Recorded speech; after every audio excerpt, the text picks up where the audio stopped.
Justin Barron off the board, taken away. Oh, big hit by Trouba, and Barron is down. Jacob Trouba, obviously a guy with a reputation, and deservingly so. The Trouba elbow has become somewhat infamous. Anytime there's controversy surrounding Trouba, you kind of get a picture in your head of what to expect. In other words, he's not often given the benefit of the doubt, and so in last night's matchup between the Rangers and Canadiens, in what was a bit of a beatdown by the Rangers, which we'll get to, at 5:55 of the third period, Montreal's frustrations seemed to come out a bit. Now, out of this scrum, Gallagher and Kreider would end up getting offsetting roughing penalties, which thus gave us some open ice out there. That's when Justin Barron into the neutral zone got absolutely lit up by Trouba. Now, Barron clearly rocked, stayed down, while Matheson immediately challenged Trouba to scrap, which didn't really materialize into much, but Justin Barron was in rough shape and almost certainly concussed. Thankfully, he was able to get up and off the ice, be it with some assistance,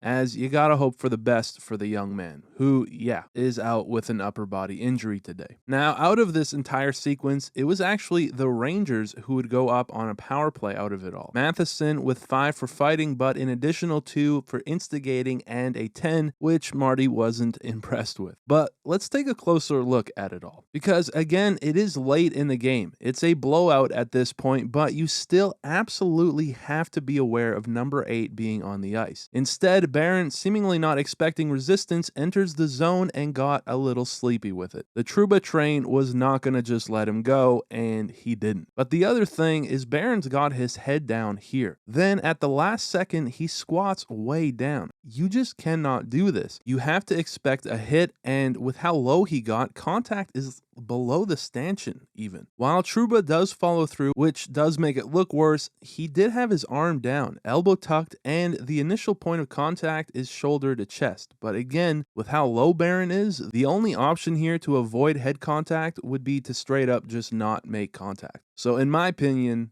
this one was clean. But let me know your thoughts down below. And for those interested, let's take a look at how we got here. The Rangers came out firing, getting on the board not a minute into it as Zibanejad got his second of the year. Just over a minute later, though, the Rangers send it down the length of the ice, and while Montreal is expecting an icing, no whistle, and the Rangers would pounce with a second right off the bat. And this is just bad. Would I expect an icing here? Yeah, probably, but Montreal lets up. Edstrom doesn't, and caught watching the puck, Montreal watches Brodzinski net his first of the year by making him pay. Brutal. Smith would then pick the pocket of Hudson, get going the other way, and make it 3 unanswered in the opening 7 minutes of the first. A Montreal penalty. Anderson called for the cross-check, would then lead to Kakko to Smith for Hedl, and piling on, it was a pretty one for the 4th of the opening period, which was about it for Montembeault. Primo in, and while Suzuki did eventually get one back with his first of the year, Montreal was in a deep hole early in this game. Having said that, over in the second now, Gallagher to the front of the net and would get taken down as Fox took a hooking penalty, which meant the Canadiens would go on the power play where it's Suzuki to the middle, to the backhand, and what a goal. His second of the year and the second of the game to make this one within reach. Having said that, New York was just too much for them. They had so many posts in this game, and midway through it, Schneider with the shot and got it right back. It's glove side, and the Rangers would now go into the third and final period up by 3. Now, that's where we got those roughing penalties, which led to some open ice with the 4-on-4, and then where we got this hit from Trouba, which,